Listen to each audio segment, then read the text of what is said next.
Welcome back. In this video, you'll learn how to turn Face ID for iTunes and App Store on or off on your iPhone 11.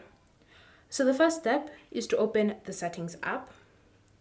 And in Settings, you want to scroll and select Face ID and Passcode. Enter in your current passcode. Then from here, you should see iTunes and App Store. So as you can see, it's currently enabled, which means that whenever I want to install something on my phone, I don't necessarily have to use my passcode. I can use my Face ID to confirm the installation. However, if you want to turn this off, just tap on the toggle like that. And so now, whenever you go to install an app, you'll have to use your Apple account password to confirm the installation. Alternatively, you can always just choose to enable it so that you can be using it. And then if you choose to turn it on, you'll have to confirm by entering in your account password. Once you've entered in the password, just tap on OK to confirm.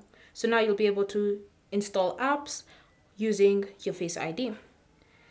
Thank you for watching. If you have any questions or comments, leave them down below and we'll get back to you.